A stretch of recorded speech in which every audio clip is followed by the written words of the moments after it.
Yo soy Gustavo Maurino y no entro en mi cuerpo de la alegría que tengo de poder conversar con ustedes y dar comienzo a esta aventura con tanta gente apreciada que nos acompaña. Para comenzar, quisiera que Sebastián Pilo y Luciana Berkovich, que representan a las organizaciones que han puesto en marcha este casi milagro, hagan su saludo y comenten en todo caso su perspectiva y cómo han hecho que esto ocurriera, para luego avanzar más en nuestra conversación sobre los desafíos que tenemos en la práctica y las oportunidades que este proyecto espera ofrecer para todos ustedes. Así que Sebastián en Argentina y Luciana en España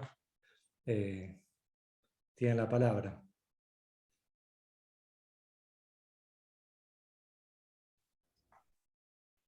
¿Quién arranca? ¿Arranco yo, Lu, o querés arrancar? Arranque usted, señor, que me acabo de sumar, así que arranca y te sigo. Bueno. Nada, yo voy a ser muy breve. Muchas gracias a todas y a todos por estar hoy aquí. Para nosotros este es un momento muy importante. Venimos soñando este proyecto hace bastante más años que los que lo venimos pensando. O sea, venimos soñando este proyecto desde que soñamos cómo ejercer nuestras profesiones, cómo desarrollar el activismo en pos de los derechos de los sectores más desaventajados de nuestros países. Y este proyecto en particular nació como una idea, como un pequeño sueño de alguna de nuestras personas, de un modo muy natural. En algún momento Gustavo me dijo, che, es esto, y dijimos, bueno, claro, era obvio que había que hacer una iniciativa de estas características. Para SIG en particular es la oportunidad de poner en común muchos de los aprendizajes que venimos teniendo institucionalmente durante estos años sobre qué tiene sentido y qué no tiene sentido trabajar cuando trabajamos desde nuestras capacidades profesionales en pos de los derechos de las comunidades más desaventajadas de nuestra región. Vemos una brecha enorme entre lo que nuestros sistemas jurídicos, nuestras constituciones nos prometieron al momento de pensar nuestros diseños institucionales y la realidad a la que tenemos, a la que sometemos a las comunidades más desaventajadas de nuestras regiones. Esa brecha, esa distancia entre las promesas del derecho y las realidades de la vida cotidiana de las comunidades es una brecha sobre la que esta escuela intenta operar, o es un dato que justifica su existencia. Y creemos que aquellas y aquellos profesionales que venimos trabajando estas agendas tenemos la obligación para con las comunidades de desarrollar nuestra tarea del modo más profesional posible, de hacerlo bien, básicamente, y creemos que una iniciativa de formación de este tipo puede constituirse en un bien público para que sea apropiado por las y los activistas de la región y potenciar las prácticas, las estrategias de quienes hacemos activismo jurídico en Latinoamérica. Y tuvimos la suerte, y eso creo que amerita un agradecimiento especial, de conseguir a este grupo de profesionales, de mujeres y varones de la región que creemos son las mejores personas que podríamos haber conseguido para liderar esta primer oferta académica de la escuela. Tenemos la suerte también de haber logrado que Gustavo acepte el rol de coordinador académico de la institución. Entonces nos sentimos muy afortunados de eso y creemos que estamos haciendo nacer un proyecto que esperamos pueda crecer, pueda incorporar los saberes y la experiencia de cada vez más personas en la región y acumular, sistematizar y distribuir conocimiento valioso que mejore nuestras propias prácticas y contribuya de esa manera a revertir las condiciones de exclusión de los grupos más vulnerabilizados de la región. Así que eso para nosotros es un placer estar hoy aquí iniciando este proceso. Ojalá sea un proceso muy largo y nuevamente muchas gracias a todos ustedes por ser parte. Le dejo a Luciana la posibilidad de que complementen esta salutación inicial. Bueno, gracias, Eva. Nada, estoy mirando el participante y las caras de tantas personas conocidas que van a participar como docentes en estos primeros cursos. Y parece que es real. Acá estamos. Parece que esto ya no es una conversación entre un grupito que era, bueno, una escuela, y acá está. Es real y se está lanzando. Nosotros, bueno, desde la Red de Empoderamiento Jurídico, que es una de las organizaciones convocantes de la escuela, para nosotros este es un proyecto que lo que hace es como poner un paraguas general a distintas iniciativas de aprendizaje que también desde la escuela se venían dando, algo que en muchas de las actividades que fuimos haciendo siempre surgía la necesidad de generar mayores capacidades en las y los profesionales que trabajan junto con comunidades. Seguramente esto es lo que Gustavo va a mencionar, pero en nuestro diagnóstico está que lo que identificamos es que son cada vez más las personas que quieren dedicarse a trabajar junto con comunidades segregadas, marginadas, excluidas, con trabajar desigualdades estructurales en nuestra región, pero que muchas veces los espacios de formación formal, académicos, no nos brindan las herramientas necesarias. Supongo que a muchas de nosotras nos pasó cuando empezamos nuestros primeros caminos y las meteduras de pata que hemos tenido por eso.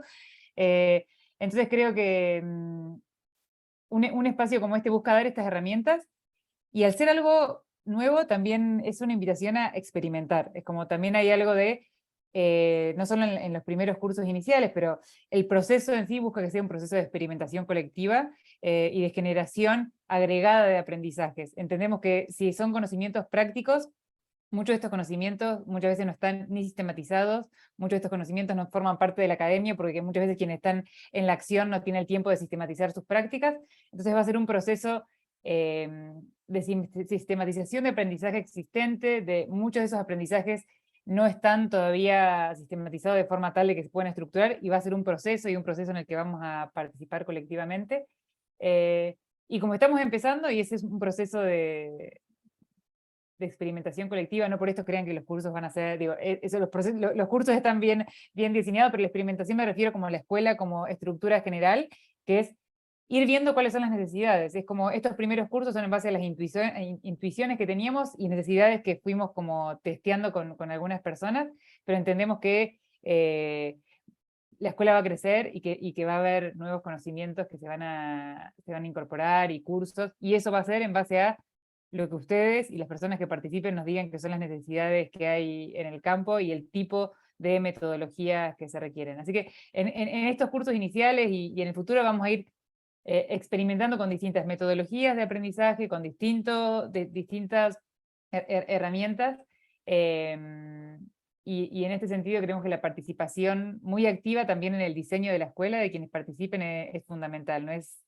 Planteamos que este sea un proyecto participativo y colectivo, en el que hoy por hoy somos estas las instituciones que estamos convocándolo porque surgió de acá, pero esperamos que no sea el proyecto de estas instituciones, sino que sea un bien que crezca y que sea de todas las personas que quieran integrarlos.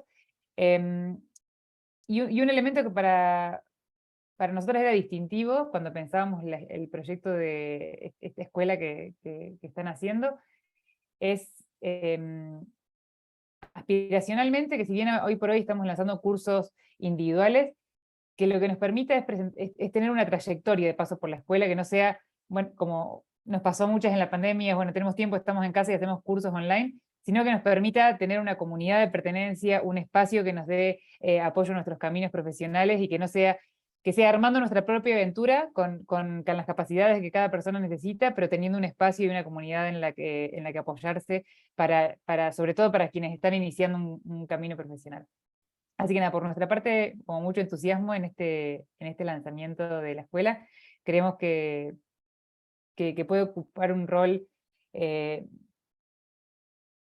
de generación de esas capacidades, pero también de conexión generacional de personas que en distintos países de nuestra región comparten una visión, comparten las ganas de dedicar su vida profesional y sus vidas a mejorar nuestras democracias, a mejorar los países en los que vivimos, así que muy esperanzadas y con muchas ganas de que empecemos. Bueno, empecemos. Este clima de esperanza que compartimos y de alegría y de ilusión, etc., lo cierto es que debe ser contrastado para tomarnos seriamente con el clima de angustias que vivimos en la región.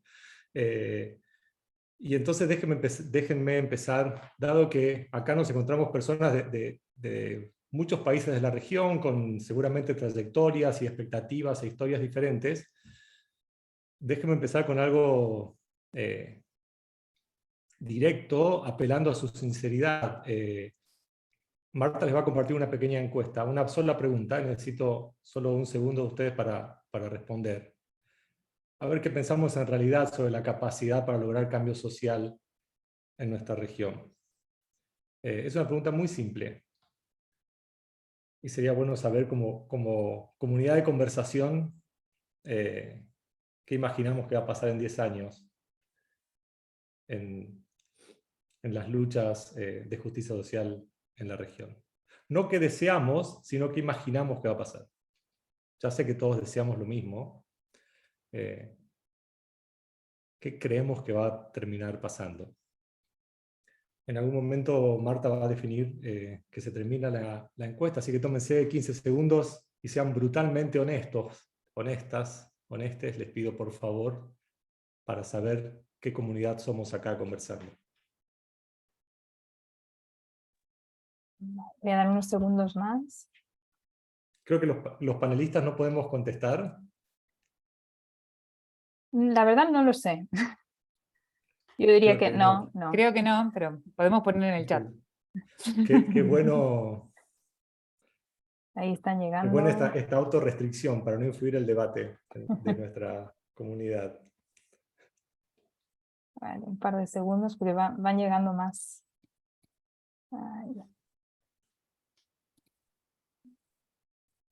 Ahí deberías poder ver los resultados, Gus. Wow, correcto. El 57% de ustedes, pues no pudimos votar nosotros, cree que lograremos algunas victorias, pero no habrá cambios sistémicos, culturales. Ese es el estado de nuestra angustia. Y eso es lo que imaginábamos que iban a ser el resultado de esta encuesta, en cualquier contexto en que se haga. Vamos a cerrarlo. Y ese es el tamaño del desafío. El desafío es casi... Hay un libro muy lindo para mí, que se llama Esperanza sin optimismo, que discute el sentido de tener esperanzas aun cuando uno pueda ser racionalmente pesimista sobre cómo van a resultar las cosas. La abogacía comunitaria, el activismo de derechos, etc., en algún punto es un acto de esperanza, aunque sea sin optimismo. Y ese es el sentido de esforzarnos en encontrarnos, en aprender juntos, en aprender a hacer mejor lo que hacemos, en adquirir nuevas herramientas, porque está claro que a menos que hagamos las cosas de manera diferentes, vamos a cumplir esta profecía de que tal vez algunas cosas podemos mejorar, muy pequeñas, muy circunstanciales, pero la estructura de desigualdad, de exclusión, de marginalización, de falta de condiciones de dignidad, probablemente van a seguir. entonces, a veces pensamos que trabajar con los derechos y con el derecho es algo que una profesora colombiana que nos ayudó mucho en pensar estas cosas, Julieta Lemaitre, llamó una actitud de fetichismo legal. Me gustaría preguntarles otra cosa ahora, antes de desandar el camino, ya en relación con las esperanzas o no que tengamos sobre la práctica de la abogacía comunitaria. Y cómo vemos su potencialidad. Entonces, les voy a robar un minutito más para conocer su opinión sobre esto, y con eso vamos a situarnos mejor para conversar. Otra vez, su honestidad es especialmente valorada. Creo que la encuesta es anónima, ¿no, Marta? ¿Debería ser anónima? Ok. Sí. Abogados y abogadas, pero quienes trabajamos con los derechos solemos a veces depositar muchas esperanzas en lo que hacemos, a veces tener un sentido de irrelevancia de lo que hacemos, pero en particular pocas veces nos preguntamos sobre de qué manera podemos combinar eso para lograr cambio social efectivo. Algunos somos o son muy optimistas y piensan que realmente el camino del cambio social es a través del derecho. Algunos son muy pesimistas sobre esto y tienen esperanzas en otras formas de acción. Antes de comenzar a hablar de lo que podemos hacer desde la práctica, veamos qué pensamos del activismo, de la movilización legal.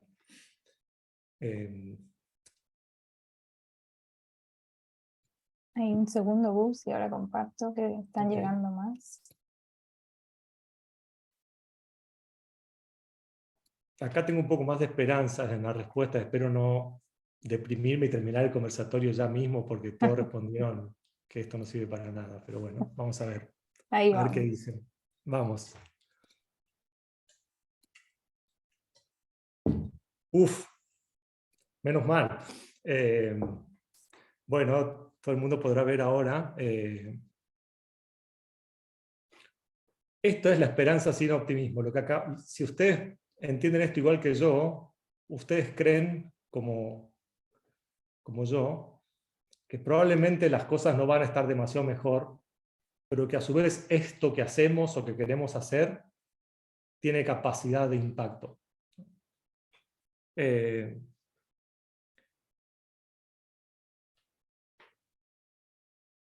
Si tiene sentido esta forma de ver el mundo, entonces es clave encontrar las maneras de lograr esto, de fortalecer y enriquecer la movilización comunitaria, de activar cambio social, etc. Por distintas razones, la historia de nuestro continente es una historia donde la movilización alrededor del derecho ha tenido momentos luminosos, ha sido una fuerza increíble de resistencia ante ciertas tendencias autoritarias o de heroicas resistencias cuando todo estaba perdido en términos de derechos. Ha sido una fuente de afirmación y de apoyo de agendas emancipatorias tremendamente importantes. La lucha con el derecho ha estado detrás de grandes cambios, de grandes esperanzas y también de grandes frustraciones.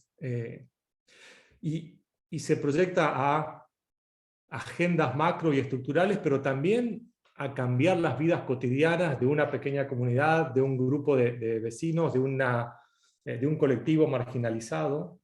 La potencia de la movilización legal, del reclamo de la abogacía comunitaria, del trabajo de activismo,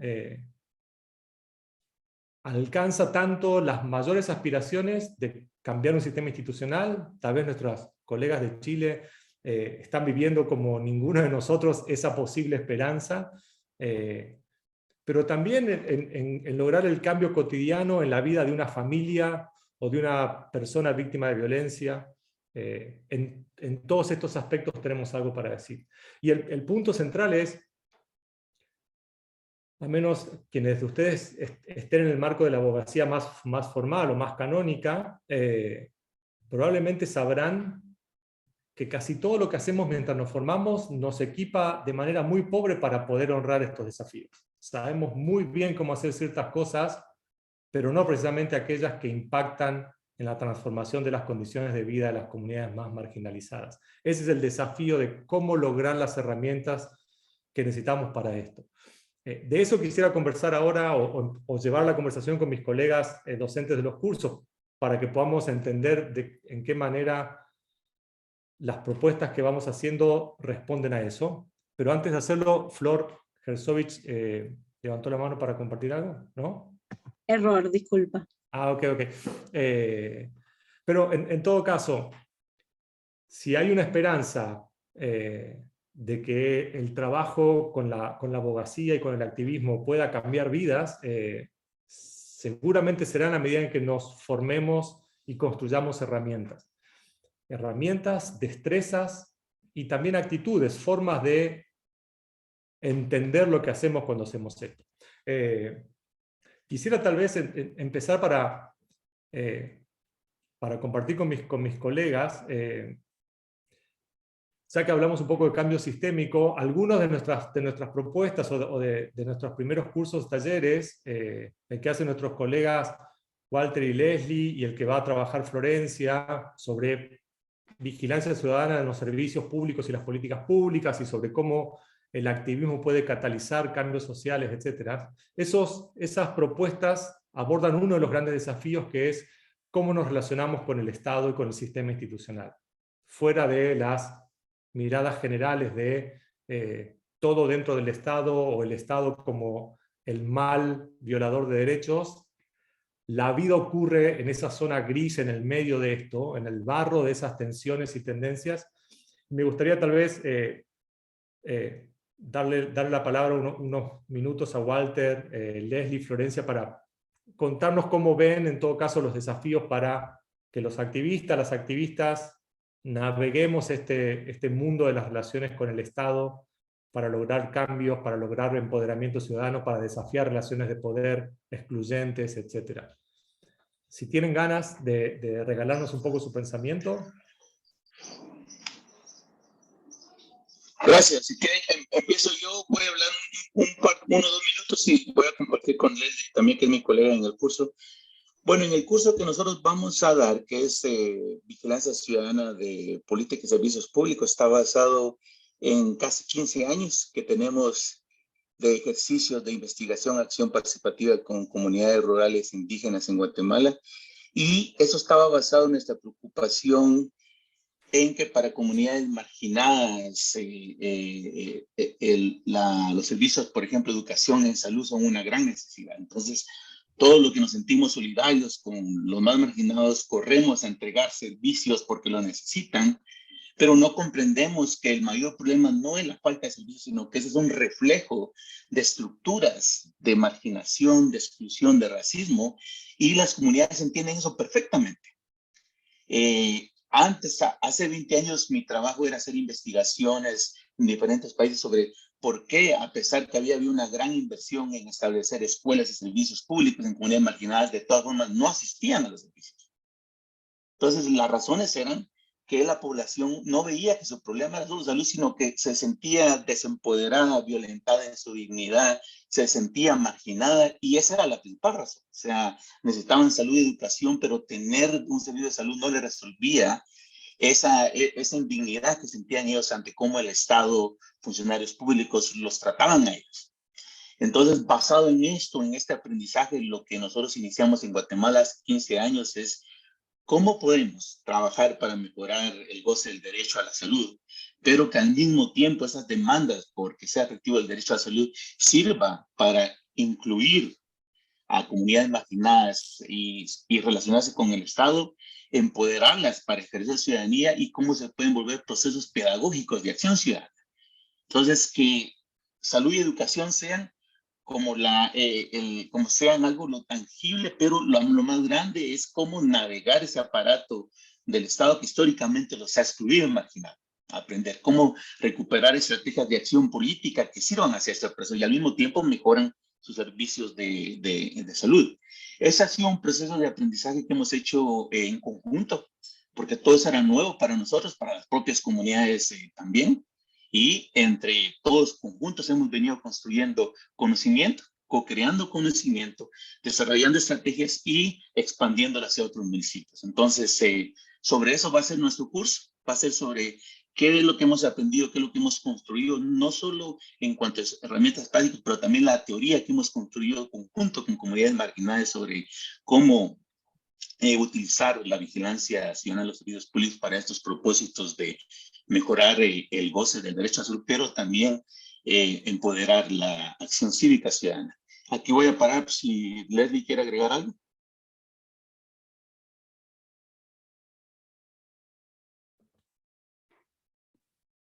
Bueno, tal vez yo quisiera comenzar compartiendo un poco, tejiendo desde lo que planteaba Gustavo. Ya Walter explica, digamos, un poco cómo esto puede aportar a una discusión, pero yo quisiera plantear un poco que un reto que nosotros enfrentamos en nuestros contextos, en prácticamente toda Latinoamérica, es que queremos construir ciudadanía activa con personas que lamentablemente viven permanentemente violaciones sistemáticas a sus derechos y que por lo tanto en muchísimas ocasiones no se sienten ciudadanos. Y por lo tanto un reto importante es cómo tú le dices a la población que no vive sus derechos, que sí tiene derecho porque están en papel, ¿no? O sea, cómo llevas eso que existe en el papel a la vida cotidiana de la gente cuando no se goza. Para mí ese es un reto increíble y creo yo que el empoderamiento legal es una herramienta que permite resignificar, darle dignidad a la gente. O sea, la gente por medio del conocimiento de sus derechos logra entender que si bien es cierto no los goza, no es porque no los tuviera que gozar.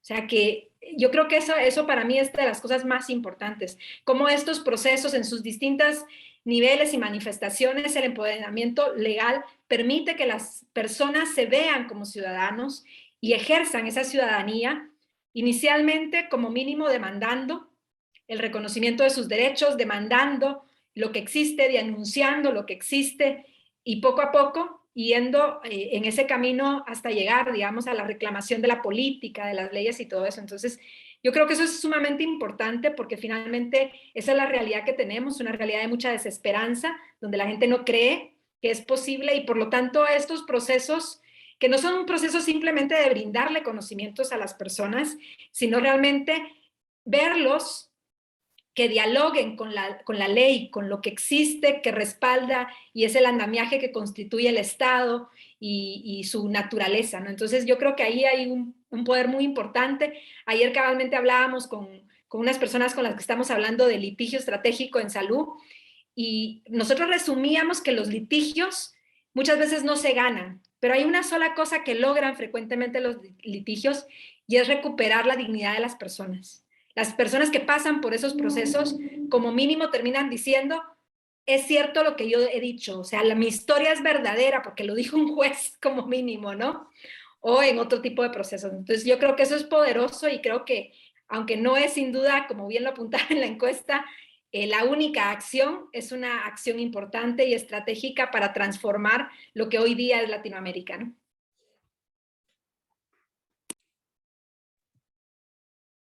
Muchas gracias. ¿Yo? Flor, tu reacción. Solo déjame avisar para sí. la gente que nos escucha o que nos está viendo, que además tu curso va a ser en portuñol con tu colega Paula, y tu curso tiene además una banda de sonido, lo cual es impresionante. Hay canciones bellísimas, así que yo, aunque sea por las canciones, tomaría ese curso. Pero bueno, perdón la digresión. Gracias. Bueno, primero, gracias. Ni Paula ni yo somos abogadas, así que ya empezamos paradas desde un lugar distinto a mirar un poco esto. Pero creo que hay algo un poco común con lo que dice Walter, ¿no? Que el curso nació a partir de reflexionar sobre nuestra propia experiencia y qué es lo que nosotros aprendimos en 30, 40 años de hacer, nosotras y los que venían antes, ¿no? Y que es algo que no está escrito, no puedes comprar un libro y aprender, que no está documentado y que sobre lo que uno va juntando y aprendiendo haciendo, ¿no? Aprendiendo experiencias. Entonces, ¿cómo hacemos para cerrar esa brecha, ¿no? Entre el stock que tenemos de conocimiento, por las relaciones que traemos, por lo que intentamos, nos equivocamos, como decía Luciana, y lo que va a empezar. Yo creo que esa es una de las premisas. La otra es un poco pensar que, si eso es cierto, ¿cuáles son los desafíos más grandes que nosotros vemos, ¿no? Esas cosas que no logramos explicarnos, ¿no? Y yo creo que en parte es, bueno, todos sabemos, digamos, me encantó la encuesta inicial, ¿no?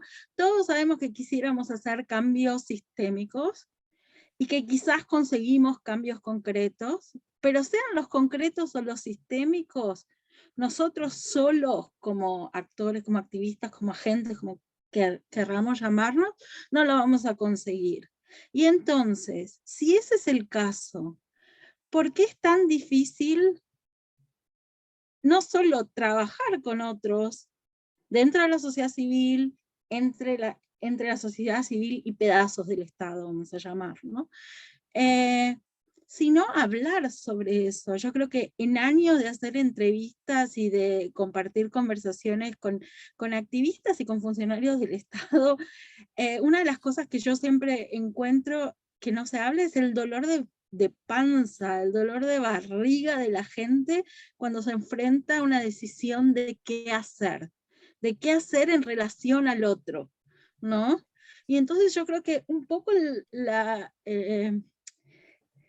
idea del curso es empezar a hablar de eso. Eso uno lo escucha hoy, pero también lo vivieron los activistas de derechos humanos que pasaron al Estado con las transiciones a las democracias. Entonces hay cosas, hay los comunes ahí, y hay cosas que fueron cambiando, ¿no? Entonces, ¿qué quiere decir eso para nosotros? ¿Cómo hacemos para no empezar de cero a tener esos dilemas? ¿Cómo hacemos para entender que probablemente en ningún caso hay una respuesta correcta, pero que capaz si reflexionamos sobre trayectorias podemos que nos duela un poco menos la panza, ¿no? Hacer un poco mejor. Entonces, como un poco la propuesta del curso es esa, es pensar para atrás, pensar para el costado, para poder pensarnos nosotros, ¿no? Y tener más herramientas para tomar esas decisiones. Gracias. Va por ahí. No, hay varias cosas que quisiera tomar. Esta es parte de la conversación que queremos construir, pero así como Florencia no es abogada, Walter tampoco es abogado. La idea es que esta práctica no es una práctica, le llamamos de abogacía, falta de mejor palabra, pero es una práctica de conversación cívica en algún sentido, de crear conversaciones que puedan mover el estado de cosas en el cual estamos. Y entonces ni nuestros docentes, ni nuestros alumnos y alumnas o participantes del curso son exclusivamente abogados, ni mucho menos, y la idea es olvidarnos de esas barreras disciplinares, ¿no? Y el segundo punto sobre esto es, lo han dicho maravilloso, pero esta práctica es una práctica de aprendizaje y reflexión, porque todavía no está canonizada en algún lado. Hay un canon de cómo se ejerce la medicina, hay un canon de cómo se ejerce la geología o lo que fuera, incluso la abogacía convencional, pero el trabajo de construcción comunitaria no tiene un canon todavía, mucho menos en nuestra región. Estamos todavía comenzando a aprender, ¿no?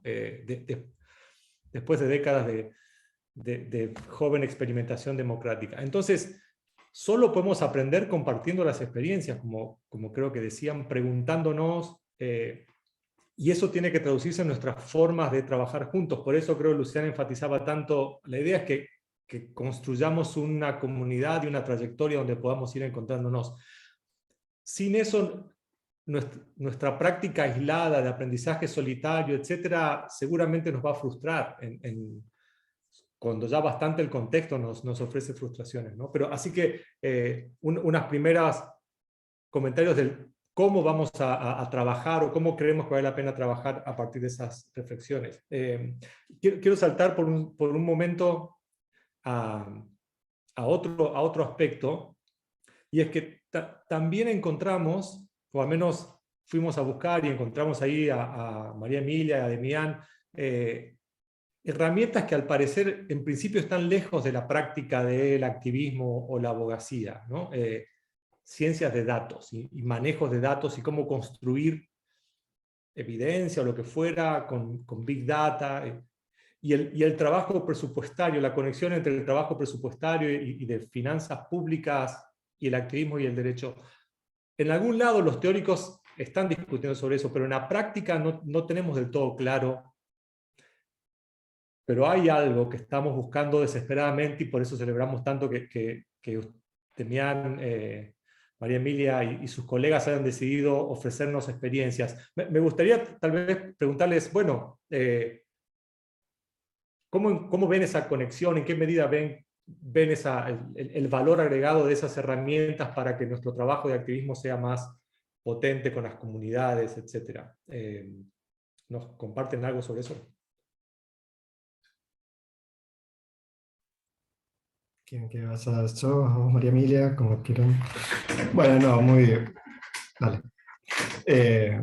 Bueno, primero, nada, felicitarlos. Está buenísimo lo que están armando. Me parece que toda la gente que está acá, tanto de panelistas como de participantes, es como increíble la diversidad dentro de la región, y lo que estoy escuchando ya me da ganas de tomar los cursos que están comentando. Así que me parece, nada, buenísimo. Felicitaciones primero por organizarlo y por armarlo. El curso que vamos a dar con Antonio Vázquez Rust es sobre qué le puede dar la ciencia de datos al activismo jurídico.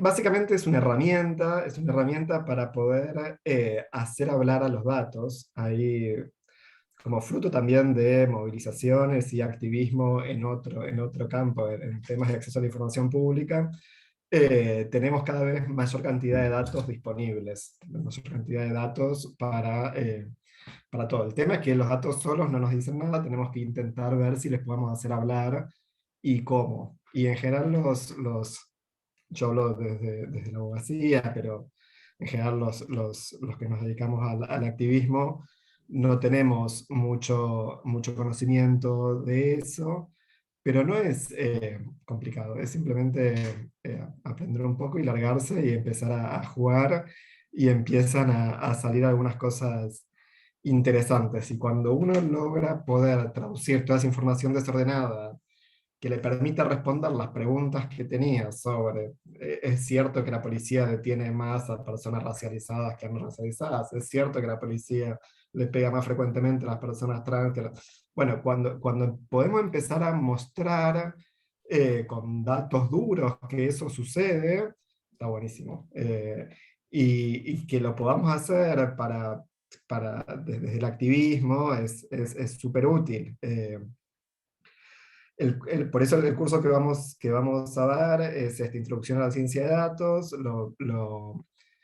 Es aprender a usar una herramienta que se llama R, que es un programa de fuente abierta, que se usa mucho en la comunidad académica y también en el resto del análisis. Es como muy poderoso, se usa para un montón de cosas, para hacer análisis estadísticos, para hacer gráficos, para hacer informes.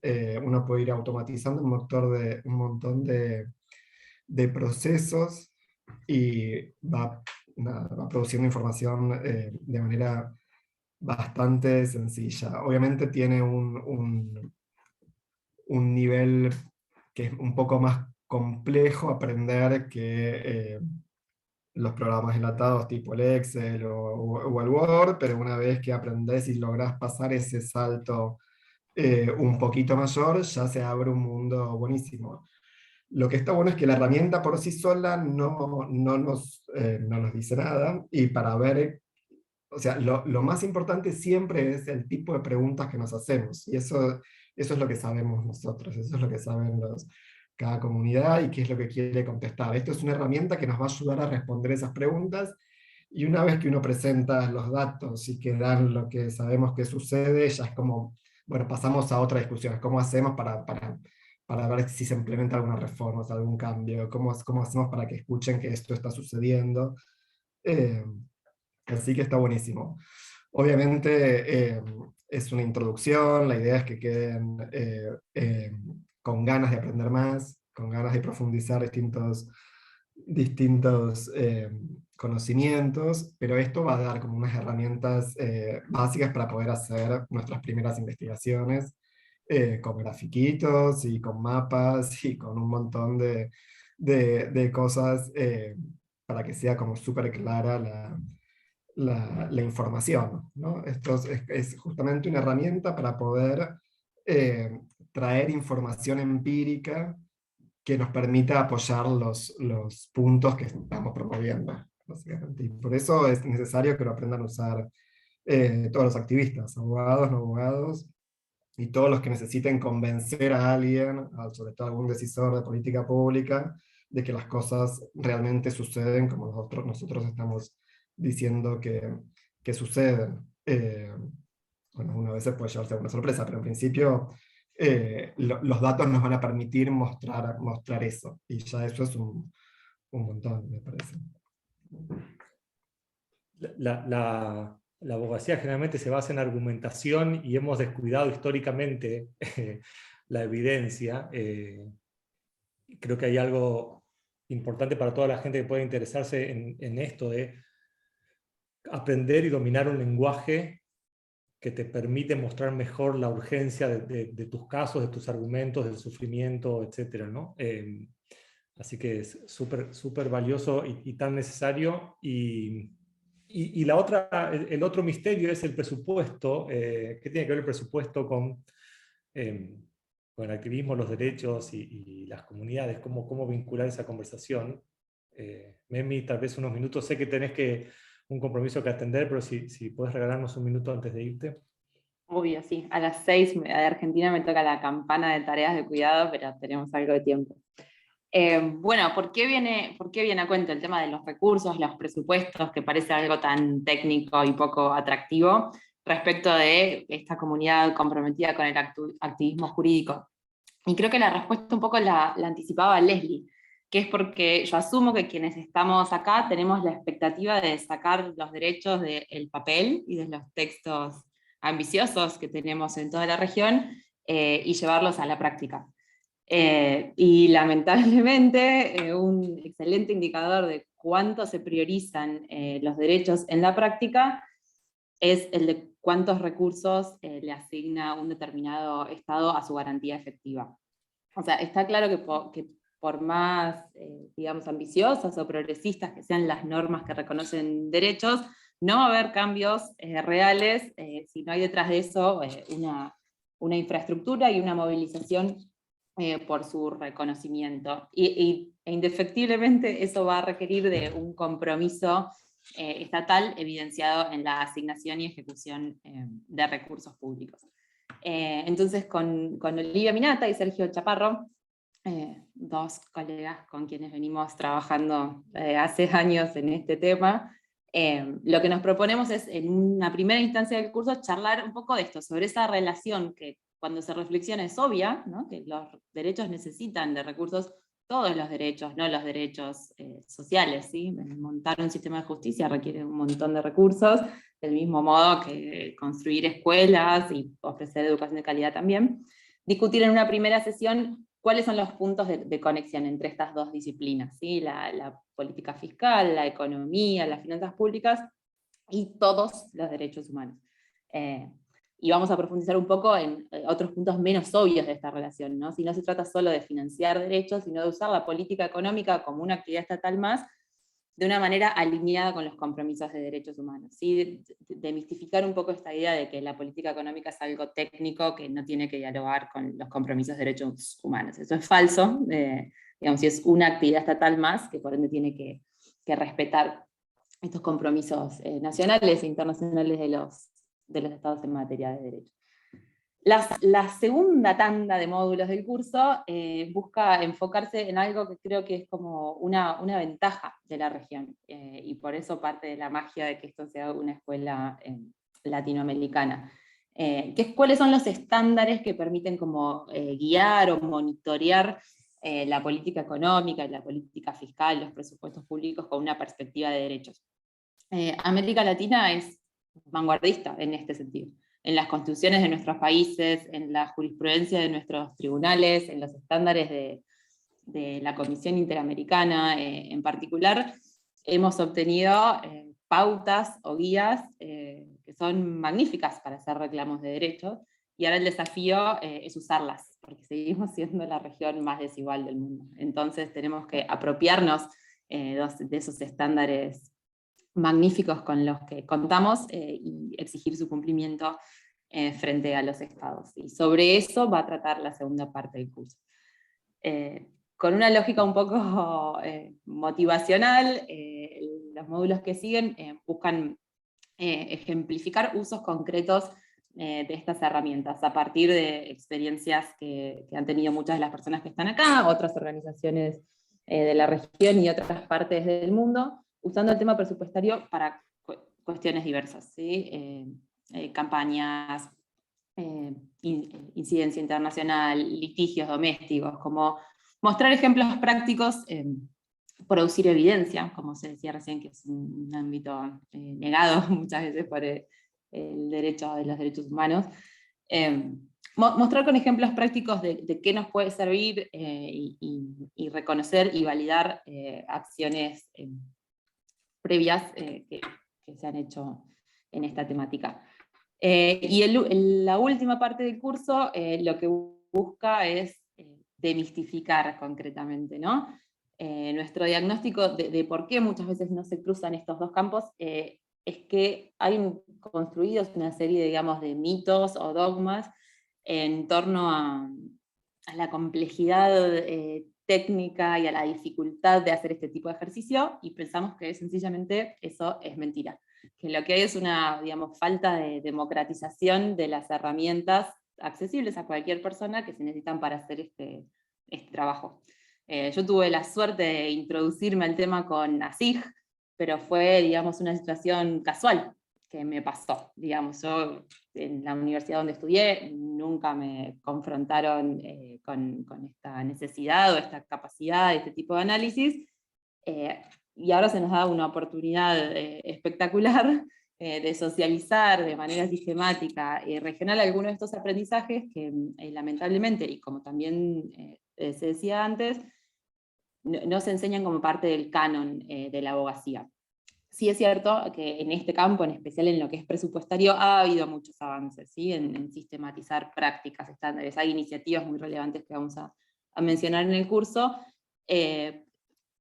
pero sigue faltando, digamos, canonizar ese conocimiento, esas habilidades prácticas, de agarrar una planilla con números y poder leerla en clave de derechos humanos y hacer reclamos a partir de una planilla, por menos atractiva que parezca, y producir evidencia y demás. Así que esa es la invitación. Y el curso empieza recién en agosto, pero desde ahora hasta ese momento estamos con toda la disponibilidad para atender consultas, explicar más sobre de dónde vienen estas inquietudes o lo que haga falta. Excelente, justo a tiempo para atender la otra parte de las tareas.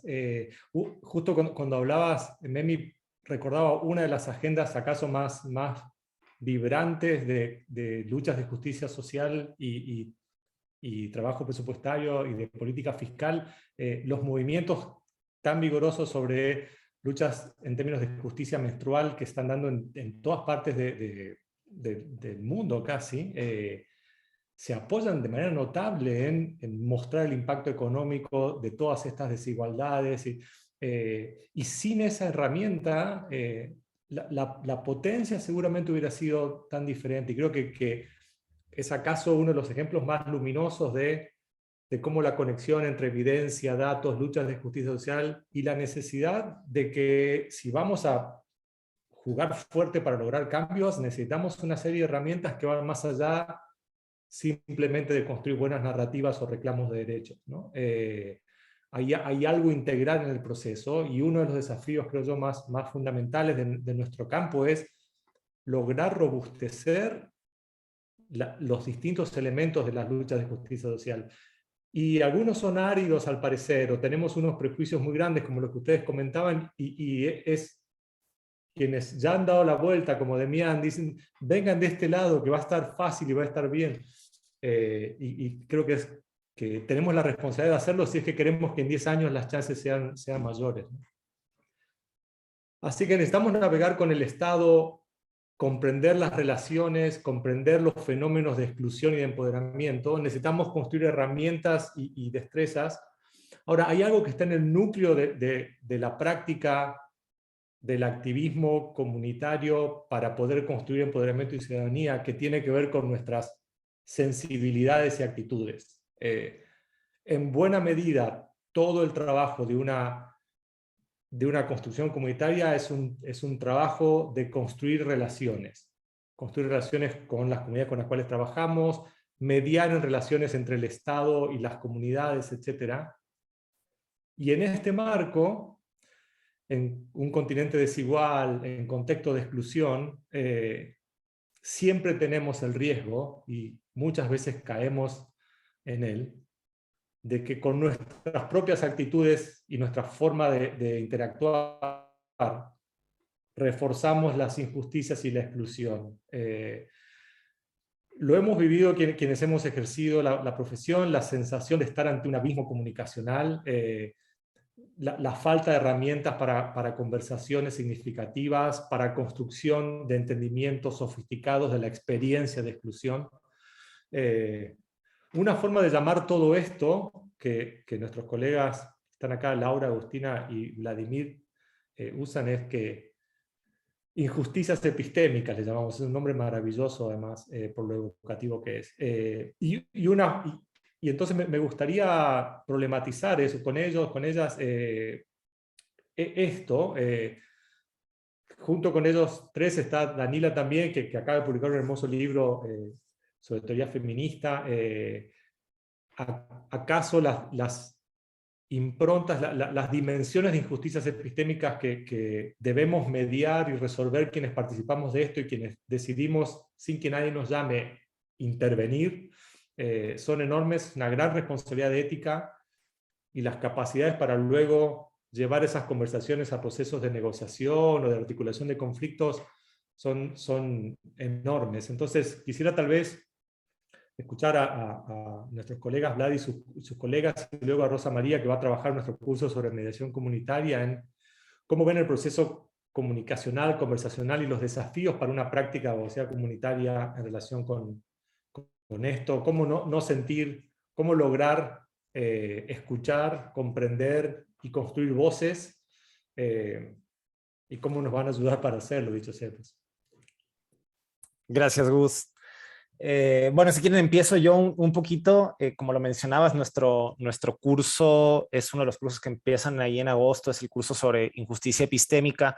Y cuando nosotros nos sentamos a conversar con ustedes para planear esto, me acuerdo que una de las cosas en las que más coincidencias teníamos era en reconocer que la práctica de la abogacía comunitaria y el acompañamiento de comunidades y en general las luchas por el acceso a la justicia pasan por un diálogo que muchas veces está condicionado como punto de partida, y que muchas veces las injusticias que se replican al acceder a las instituciones y en la sociedad en general son injusticias que se replican también en un ámbito más micro, en el ámbito del acompañamiento. Desde las visiones más clásicas, creo que hasta las de más avanzada de lucha democrática y de ejercicio de la abogacía igualitaria, creo que todas parten de un paradigma de la idea de esto, de argumentar, de encontrar las mejores estrategias, litigio estratégico, buscar las mejores respuestas. Y un poco la injusticia epistémica, la teoría de la injusticia epistémica intenta ir un paso antes para preguntarse cuáles son los obstáculos que existen para la escucha, sobre todo la escucha de lo que muchos grupos sociales o algunos grupos sociales vulnerabilizados han tenido para decir. Es decir, esta idea de que no es que no tengan voces o no es que no haya conocimiento de esos grupos, sino que esos grupos no pueden ser escuchados. Y esos grupos no pueden ser escuchados porque hay obstáculos institucionales, prejuicios culturales e injusticias de carácter cultural que hacen que esos conocimientos y esos saberes se mantengan marginalizados. Y esto muchas veces alcanza a la práctica de la abogacía y alcanza al acompañamiento de personas que queremos ayudar o que queremos transformar o intentar acercar la justicia a esos grupos, porque tenemos los mismos problemas que son problemas estructurales en términos de nuestra dificultad para escuchar y nuestra dificultad para acompañar esas luchas. Entonces, un poco este curso lo que se propone es un curso dirigido a organizaciones de derechos humanos, personas defensoras o referentes comunitarias que trabajan con comunidades en los territorios y que están familiarizadas con este tipo de luchas, y que lo que busca hacer es partir de ese marco conceptual y también práctico para intentar desarrollar virtudes que favorezcan diálogos verdaderamente horizontales. Es decir, pensar en cuáles son las faltantes y los obstáculos institucionales que impiden que esos diálogos se lleven a cabo o que muchas veces hacen que ese tipo de injusticias la repliquemos incluso nosotros que cuando nos intentamos acercar a esas comunidades sin darnos cuenta, porque precisamente están tan enraizadas que no las podemos ver.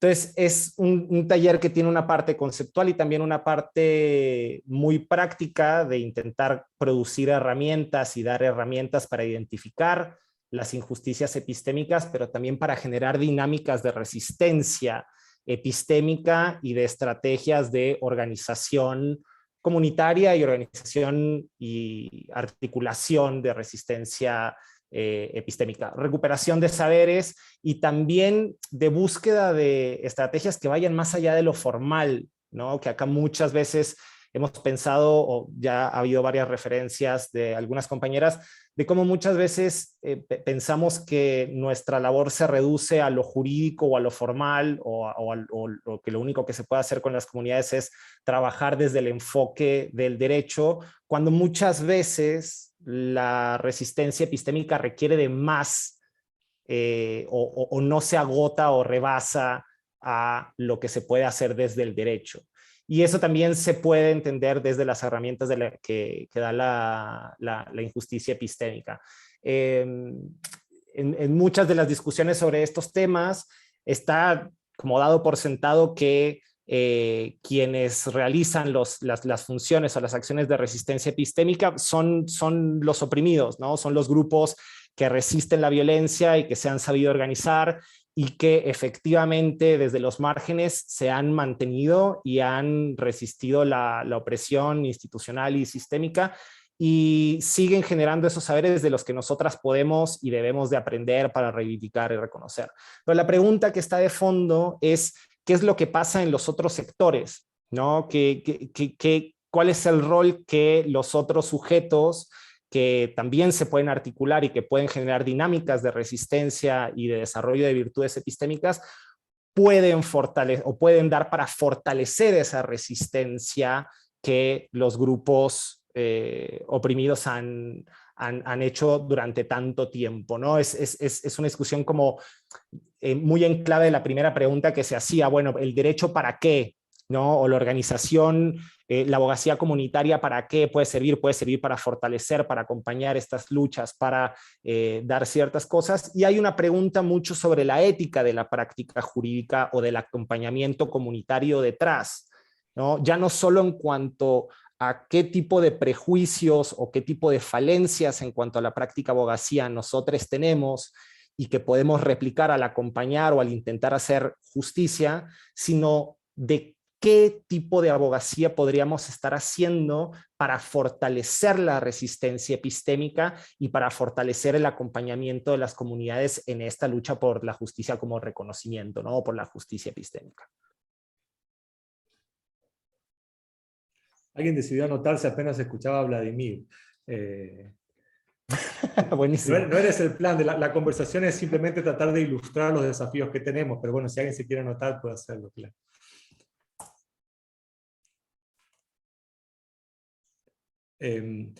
Agostina, Laura, quisieran sumar. Hablo yo porque Lauri está difónica. Así que bueno, yo no soy abogada tampoco, soy lo contrario, bueno, no sé por qué decir lo contrario a abogada, no sé qué significa lo contrario a abogada, pero no soy abogada y no estoy cerca del derecho, excepto por, bueno, justamente como fuera citado el caso de la injusticia menstrual. Laura, Daniela y yo, que somos las otras 3 docentes del curso, junto con Vladi, dimos inicio a la campaña de menstruación acá en Argentina, que después se replicó en México, y que son los 2 casos latinoamericanos que tenemos de leyes sancionadas de provisión gratuita de productos de gestión menstrual.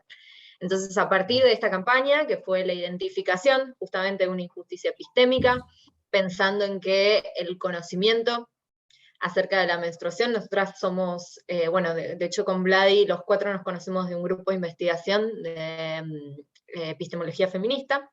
Entonces, los 4, digamos, estudiamos la construcción del conocimiento desde una perspectiva feminista, y hay algo que es intrínseco a la injusticia epistémica en general, y es el conocimiento formal, legitimado y validado en ausencia de experiencias de ciertos grupos.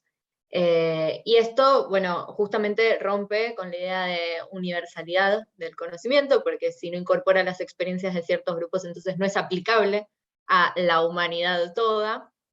Y hay como un cierto movimiento de reivindicación de esas experiencias como una cuestión valiosa para la construcción de conocimiento, que sea conocimiento con propósitos políticos explícitos, específicos y de emancipación, que es también romper con un poco esta noción de objetividad de las ciencias. Mi oficio es ser comunicadora científica, y bueno, romper un poco con esta noción de objetividad de las ciencias, pensando en que nunca son objetivas, y que hasta ahora sí han representado una homogeneidad, que es la de los varones blancos, heterosexuales, propietarios, y ese punto de vista, y digamos, pasar a que representen justamente la diversidad y se reconozca la diversidad en el conocimiento formal también. Así que bueno, esto es como el caso en el que nosotras 3, como epistemólogas y activistas, hemos trabajado en estos años. Laura y yo nos dedicamos particularmente, bueno, a temas de salud, que son por ahí los más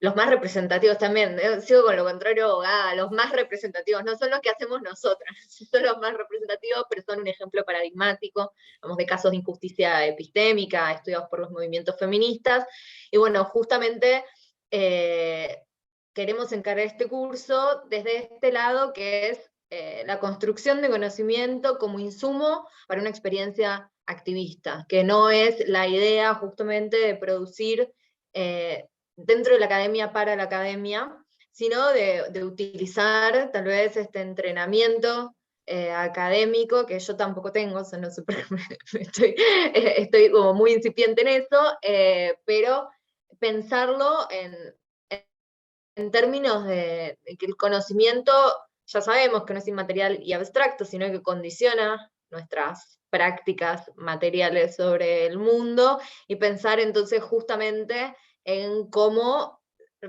dialogan nuestras representaciones conceptuales con nuestras prácticas cotidianas, y el curso, bueno, como dijo Vladi, va a tener una parte que es algo como que va a ser por ahí específica de mi clase, que va a ser una especie de clínica de casos, ¿no? Que la idea es que las personas que participan puedan contar con qué problemas se enfrentan, digamos, concretamente por esto de que el conocimiento siempre es situado y particular, y pensar justamente cómo estos marcos conceptuales en los que vamos a ir construyendo acuerdos, bases, digamos, de acuerdo, y puntos de partida, después pueden aplicarse, digamos, a la situación de cada uno. Entonces, si bien injusticia epistémica y toda esta explicación suena como un curso súper teórico, la idea es que estos elementos teóricos sean justamente puestos en el trabajo puntual de cada persona que asista. Vamos, tampoco van a ser ejemplos prácticos de cómo, como el que acabamos de dar de la justicia menstrual, o sea, que hicimos nosotras. Eso va a estar, pero la idea es justamente que cada persona que venga pueda pensarlo situada y concretamente en lo que ya está haciendo y en lo que hace todos los días. Gracias, Agustina. No, súper claro y desafiante. Y mi pregunta tal vez para Rosa María es, bueno, si lográramos trascender algo de las injusticias epistémicas y poner en marcha conversaciones comunitarias para resolver conflictos, ¿cómo lo hacemos? ¿Qué destreza necesitamos? ¿Y por qué es tan fundamental aprender, en todo caso, maneras de construir soluciones a conflictividad comunitaria que nos acerquen a mejores respuestas, más allá de los reclamos de derechos en general? Tu experiencia, haber trabajado en esto, y acaso también tu situación de estar en Chile en un momento de tanta tensión social, creo que sería especialmente interesante. Gracias, Gustavo, y bueno, mucho gusto estar en este espacio.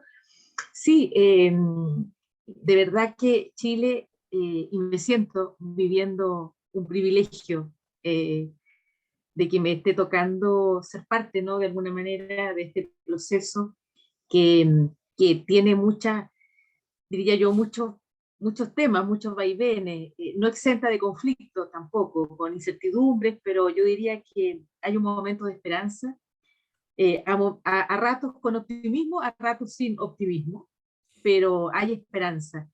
Y creo que permite el momento político y social chileno pensar en que son posibles los cambios, pero los cambios requieren el protagonismo ciudadano, sin duda, porque esto ha sido gracias a la ciudadanía. Solo el que la Convención Constitucional haya sido aprobada por una mayoría, o sea, más bien el que hubiera una discusión sobre la nueva Constitución y que fuera con participación principalmente, o con participación ciudadana, paritaria, la primera en el mundo, y con escaños reservados para los pueblos originarios. Eso yo hace 3 años atrás no lo hubiera ni imaginado, en el mejor de mis sueños. Entonces creo que ahí hay algo que a mí me provoca mucha motivación ser parte de este grupo, porque creo que la abogacía comunitaria, el activismo y el empoderamiento ciudadano, yo creo que más que empoderamiento legal, yo hablaría de un empoderamiento ciudadano, me hace mucho más sentido. Y ahí es muy importante, yo hago clase hace más de 10 años a estudiantes de Derecho en cursos de negociación, mediación, justicia restaurativa, habilidades comunicacionales para el ejercicio de la abogacía.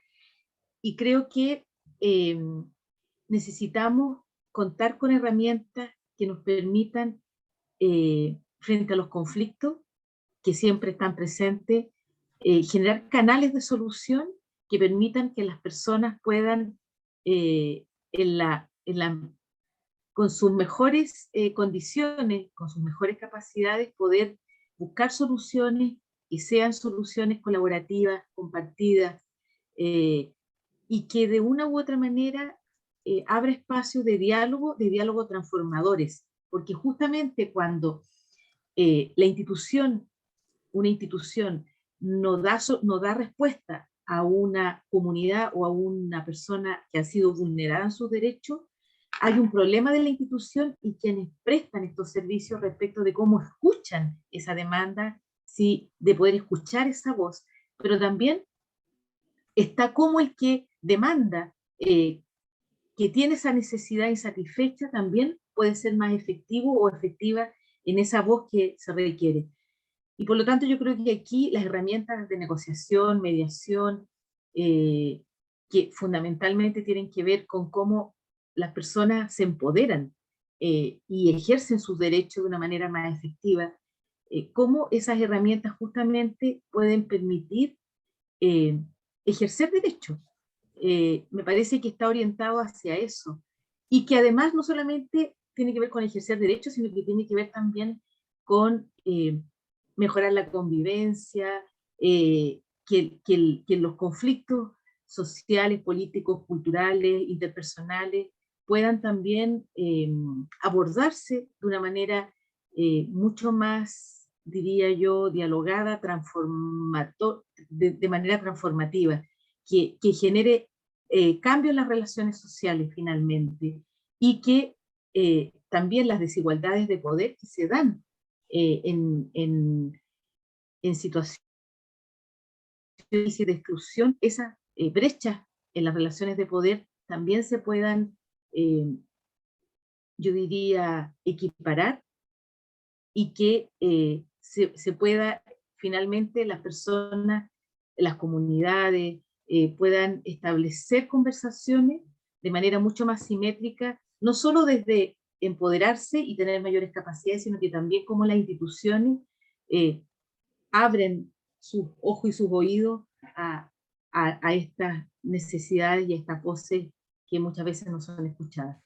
Bueno, el curso básicamente es un curso de desarrollo de destrezas y habilidades para cómo trabajar con comunidades vulneradas, y tiene un componente teórico, pero también tiene un componente práctico, de tal manera que quienes lo cursen puedan al final decir, bueno, adquirí esta herramienta que me puede servir mucho para trabajar yo en relación con la institución y con las propias comunidades, y que le pueda servir también a las comunidades con las cuales trabajan, que puedan de alguna manera adquirir también ellas mismas nuevas capacidades. Por ahí. Excelente, Rosa María, muchas gracias. Bueno, la conversación que construimos tenía como objetivo mostrar casi performativamente el tamaño y la dimensión de los desafíos de esta práctica, si es que queremos honrar la esperanza de lograr impacto y cambio pequeño, grande, sistémico, más coyuntural, pero en todo caso, como creo decía Florencia, no basta con nosotros solos, necesitamos una forma de hablar y de entender, una forma de conversar, una forma de trabajar y de construir herramientas que acaso son exigentes, son desafiantes, pero tenemos, como creo decía también Vladimir, cierta responsabilidad ética de abordarla y de comprometernos con esto. En Buenos Aires ya está cayendo la noche y no queremos abusar del tiempo de todos ustedes, pero en todo caso, si alguno de los participantes quisiera comentar algo o conversar o preguntar algo puntual sobre cursos o sobre los problemas de la abogacía comunitaria, solo yo quiero agregar dos cosas. Uno es, como podrán ver, no hemos hablado acá del litigio y de cómo ganar un juicio y lo que fuera, porque acaso eso es lo más convencional de esta práctica. Por supuesto que vamos a tener unos cursos increíbles de litigio estratégico y eso en los próximos meses de esta iniciativa, pero queríamos sobre todo comenzar conversando sobre las destrezas, las capacidades y las actitudes más generales que necesitamos en esta práctica y que están tal vez menos ofrecidas y menos al alcance de quienes están comprometidos con esto. Mi segundo comentario puntual es: tenemos una oportunidad única y sin precedentes en la región, vinculados con buenas cosas y con malas cosas. ¿Acaso la tragedia de la pandemia nos permitió encontrar formas de comunicarnos y de estar cerca como estamos hoy? Y nos han creado oportunidades para aprender juntos, para encontrarnos gentes de distintos lugares de una manera cómoda, hogareña, fraterna, cercana, y eso queremos aprovecharlo. Y la otra cosa que hemos aprendido es que estos conocimientos y estas destrezas y estas herramientas no tienen edad, son intergeneracionales. Tenemos que aprender de quienes estuvieron hace 40 años haciendo cosas y tenemos que aprender de quienes están innovando hoy en sus primeros pasos en estas luchas y en estas agendas. Encontrarnos distintos saberes, distintos lugares del continente, distintas generaciones, es acaso la esperanza de cómo construir conocimiento y saber. Por eso nuestros cursos tienen este carácter colectivo en general en los equipos y esta idea de construir a partir de la experiencia. Es un camino de largo plazo. Como es un camino de largo plazo, cambiar las condiciones de injusticia social que tenemos en nuestros continentes. Bueno, de todo esto era lo que queríamos poner sobre la mesa en esta conversación y comprender mejor tal vez por qué estamos haciendo lo que hacemos y por qué soñamos con encontrarnos en una comunidad de conversación. Yo me callo la boca ahora y en todo caso quienes quisieran preguntar, comentar, reaccionar de alguna manera, en todo caso bienvenidas, bienvenidos. Sí, Gus, si bueno. te parece, le damos la palabra a Natividad, que tenía una pregunta. Correcto. Ahí, Natividad, deberías poder hablar, solo tienes que sacar el mudo del micrófono. Bueno, muy buenas tardes a todas y todos. La verdad que muchísimas gracias. Felicito realmente a cada uno de ustedes por este curso, dado a que realmente las organizaciones que hacemos trabajo territorial, las organizaciones de poblaciones mucho más vulnerables,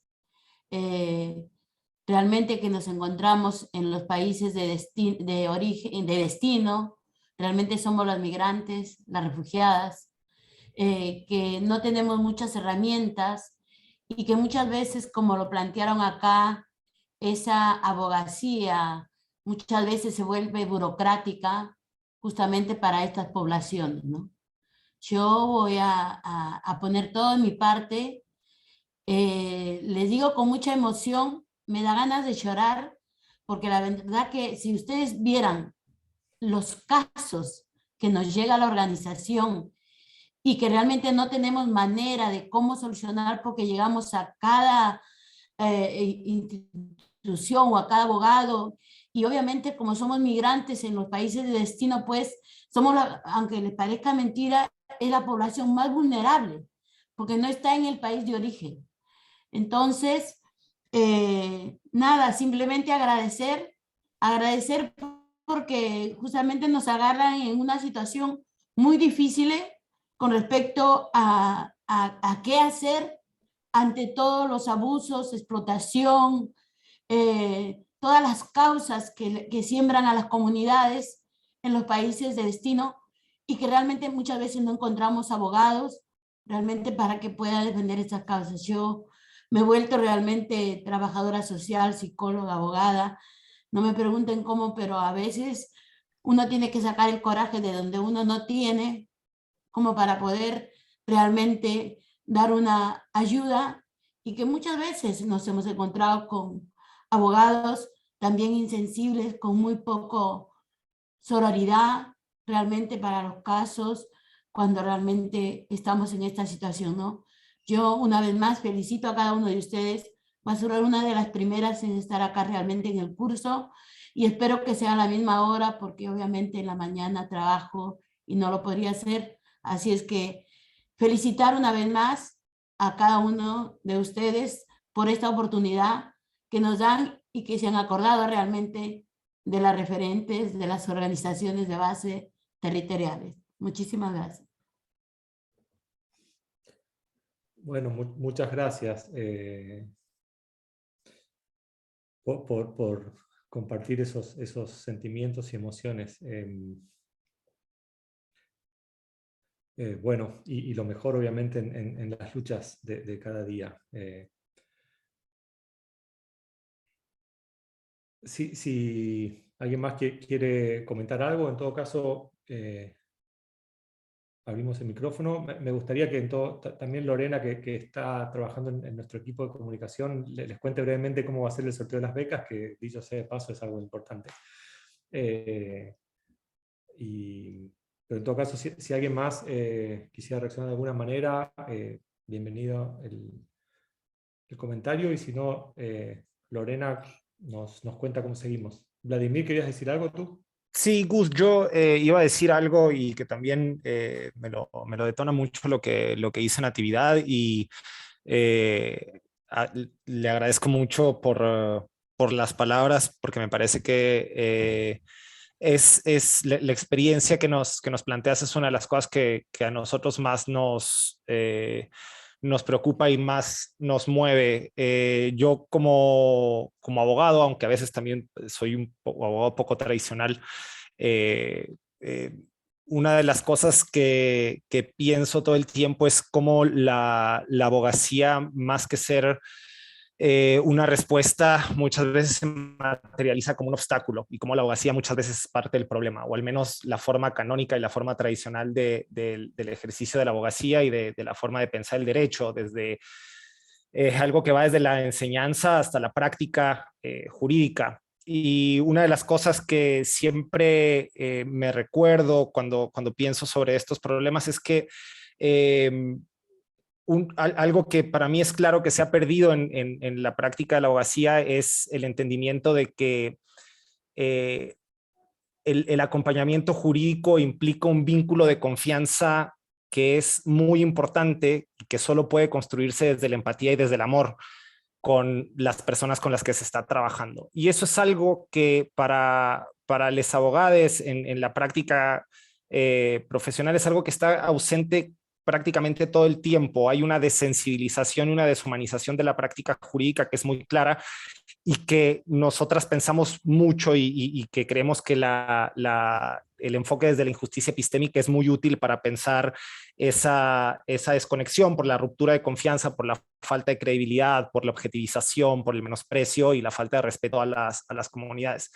Eh, y, y creo que es central porque la propuesta que nosotros intentamos hacer, aunque va pensado en clave jurídica, para nada se reduce a eso. Había un par de preguntas también de una participante anónima en el chat de preguntas que era una representante comunitaria y que no sabía si alguno de los cursos tenían ese enfoque. Nuestro enfoque, aunque toma el derecho y aunque se hace la pregunta sobre la abogacía comunitaria, para nada está reducido a personas abogadas. De hecho, nosotras uno de los conceptos que utilizamos en términos de la convocatoria es personas defensoras de derechos humanos y lo entendemos en el sentido más amplio de la persona. No solo no se limita a abogados, sino que muchas veces les defensores de los territorios no lo son y hay veces que la resistencia epistémica y la lucha, la violencia institucional es más fuerte precisamente porque no lo son y porque no tienen esos vicios y esas deformaciones que los abogados tenemos. Entonces, todas esas experiencias, todo eso que ustedes nos pueden compartir va a ser fundamental para el trabajo que nosotros queremos hacer. Agostina está un poco en la parte de la clase que ella le da. Hay otra clase que es en la que yo también voy a estar como coordinando, en la que un poco la intención es llevar a la práctica dentro del espacio que podamos construir esos procesos de escucha, de identificación de los prejuicios identitarios que nosotros también tengamos y que podamos replicar, y también de dinámicas de producción de conocimiento dentro del propio grupo, es decir, buscar construir herramientas que parten de las experiencias concretas y de las vivencias que cada uno de los participantes tenga para después intentar utilizarlas allá afuera, ¿no? Nuestro taller tiene 5 clases y después hay un periodo de descanso o un periodo de implementación por fuera del grupo en el que las personas que trabajaron en la construcción de esas herramientas los puede llevar a su experiencia particular. En el caso de Natividad, por ejemplo, a los territorios o a los grupos con los que se trabaja para ver cómo funcionaron, ¿no? Para ver lo que hicimos en la práctica, qué alcances o qué limitaciones tuvo en el empleo en los territorios. Y a partir de eso, seguir construyendo conocimiento y seguir ajustando y ver cuáles son las cosas que se deben de corregir y cuáles son las cosas que se tienen que desarrollar con mayor profundidad. Nada, y otra vez gracias a Natividad por lo que compartió.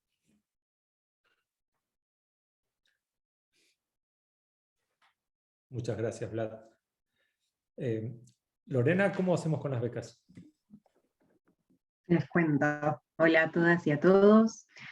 Bueno, les cuento que mañana vamos a hacer el sorteo de las 5 becas, que ya estuvieron preguntando por eso también en el chat, y vamos a compartir el sorteo y los resultados en nuestra cuenta de Instagram. Yo la dejé en el chat por si hay alguien que todavía no nos siga, pero quedó un poco arriba, así que vuelvo a poner los datos de contacto para que los tengan a mano. Dejé también el mail por cualquier consulta que tengan en relación a los cursos y a la inscripción, los pueden escribir, pero sí importante que nos sigan en la cuenta para poder ver los resultados del sorteo mañana, que los vamos a compartir. Así que siembro la intriga hasta mañana. ¿No? Sí, por supuesto, les vamos a mandar un mail a los ganadores también, pero digo, la idea es que todos puedan verlo. Okay. Bueno, son en Buenos Aires las 6:30. Y creo que vale la pena ir cerrando. Obviamente estamos disponibles para cualquier comentario que tengan, se pone en contacto a alguno de los canales de la escuela y con gusto estaremos disponibles. Empezamos en julio a compartir el camino. Como podrán ver, empezamos con algunos cursos y talleres específicos, pero como bien decía Luciana al comienzo, la iniciativa es una iniciativa de ir encontrándonos en una comunidad de práctica y de aprendizaje, y a medida que vayan pasando los meses incorporaremos seminarios, conversatorios, clínicas, laboratorios de experimentación y una serie de actividades que creemos construyen una experiencia de largo plazo en esta práctica.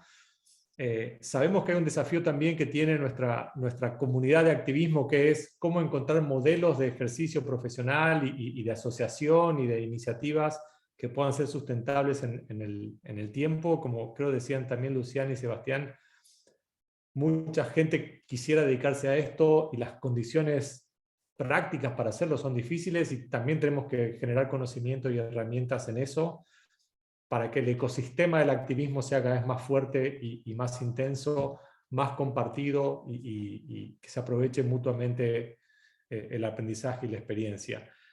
Todo eso es parte de este sueño, que ya es un proyecto y ya es una realidad, increíblemente, como para seguir con las esperanzas, aún cuando no seamos optimistas.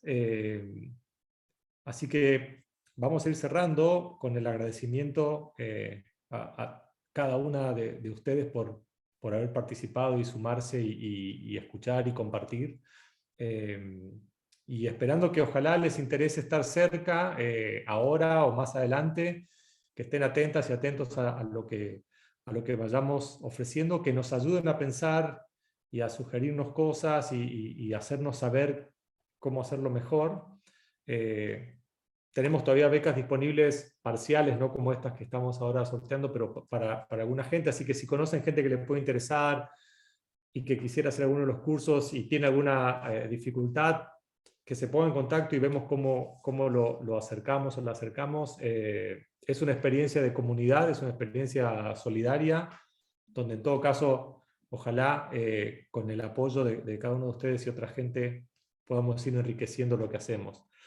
Yo no tengo nada más para decir por hoy, me reservo para empezar mi curso en julio, y tal vez si Sebastián y Luciana quieren cerrar la conversación. Luciana ya está a punto de empezar la madrugada en España, creo, gracias por el esfuerzo enorme,